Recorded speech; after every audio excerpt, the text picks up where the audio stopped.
Hello everyone, this is Defense Politics Asia.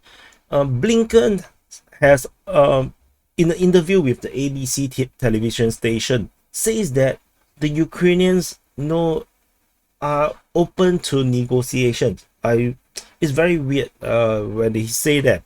So he says that it takes two to tango, but he simply want to say that Putin do not want to have meaningful diplomacy. I wonder what's the meaning of meaningful. No, so he said that the the Ukrainians will be the first to engage in any diplomacy, and the US will be right behind them to back the Ukrainians up.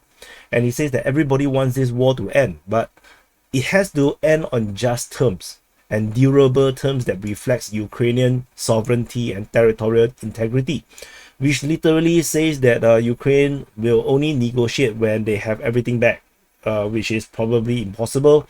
So so clearly this is also why Putin will have no interest in any of this meaningful negotiation, because it's not meaningful to the Russians. The Russians' view is that the four territories are now part of Russia. And to the Ukrainians, that is not territorial integrity, right? If you give it to the Russians.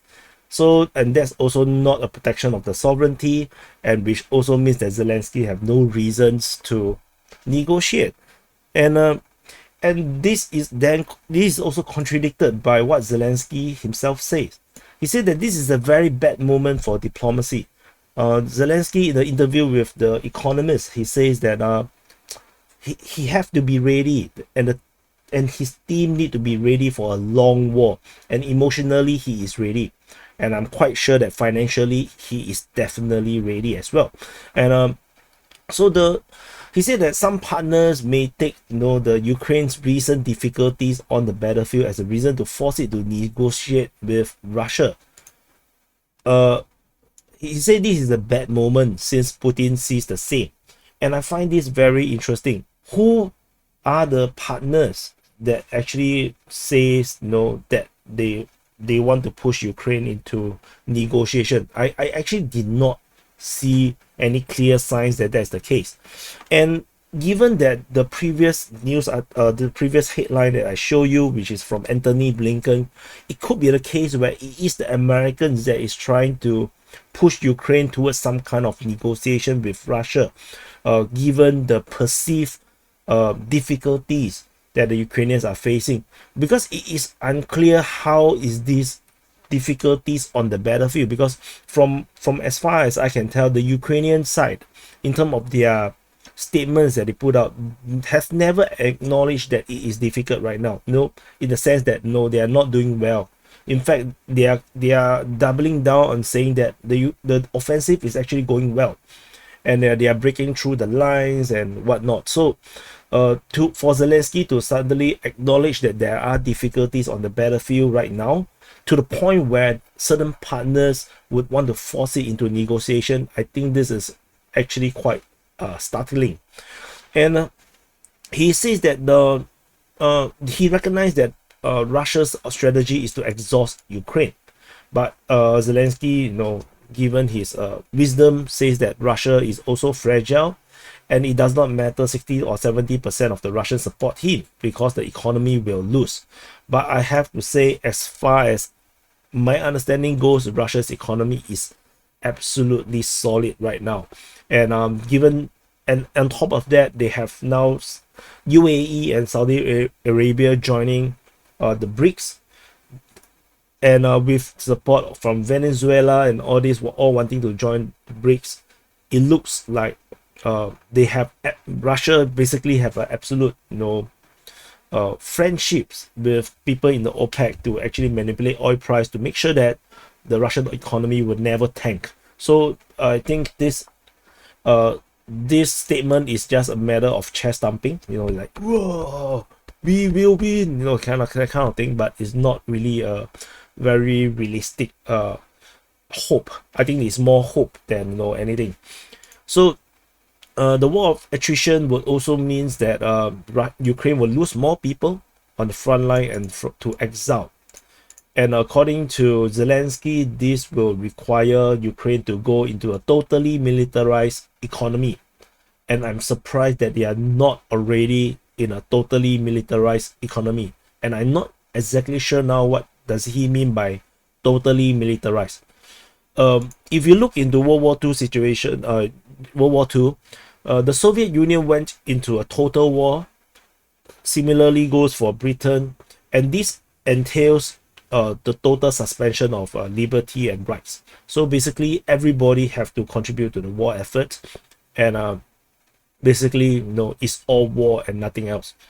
United States did not go to more or less to the extent, and I think what Ukraine right now looks a lot more like what the Americans are during World War II. They are still not at the Soviet Union level kind of militarization of total war. So let's see how this goes. He said that he will put the government of Zelenskyy will put this prospect of going into total war before its citizen, which is clearly unlikely that he will do it in any meaningful way. He said that this social contract cannot be decided by just one person, referring to himself. And they say that they are already 19 months into the war, and he's morally ready for change. But this change is only to change for the worse, because he's talking about going into even more total war than what they are already doing.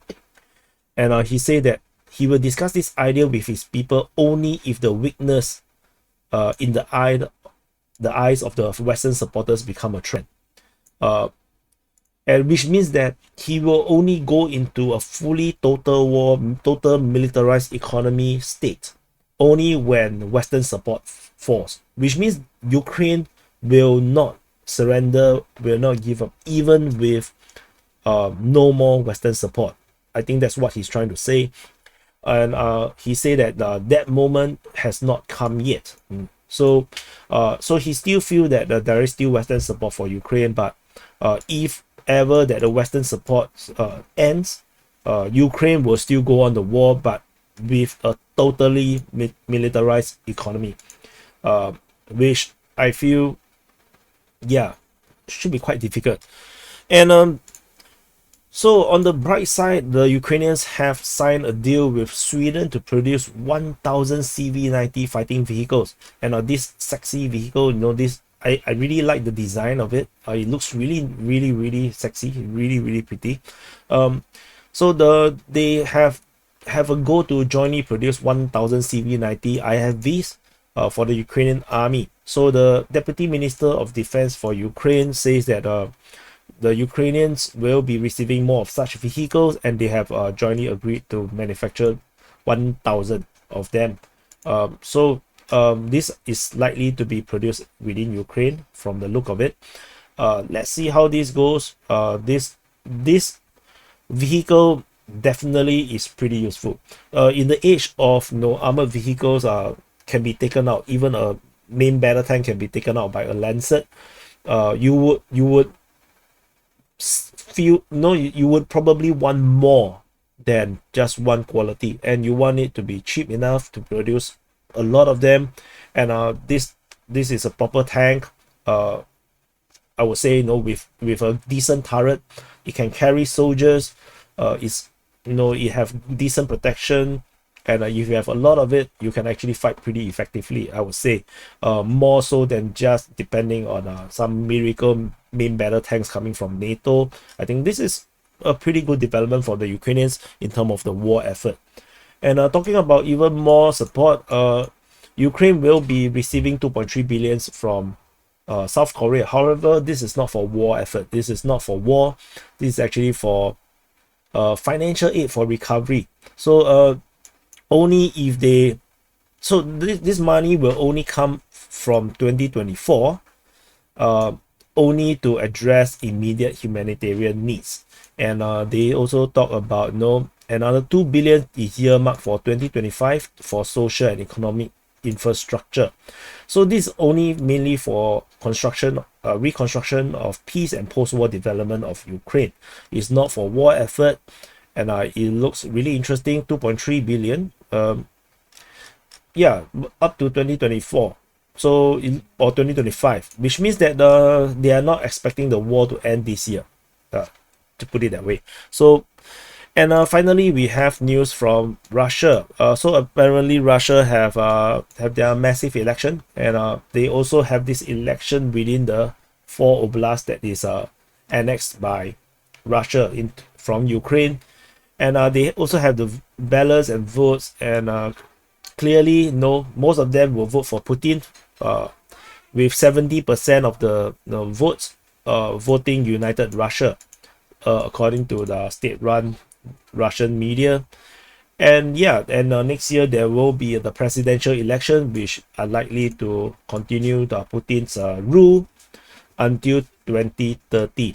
So yeah, the numbers are not important, because to me the election is not legitimate, because you haven't even really conquered the place. So any election in this place was just not complete.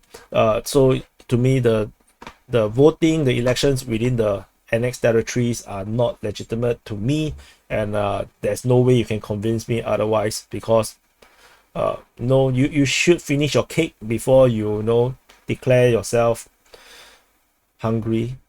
Okay, that's a bad joke. Okay, anyway, thank you for watching. Do press the like button, subscribe. Let me know in the comments what you think about this kind of segments, and I'll see you in the next update.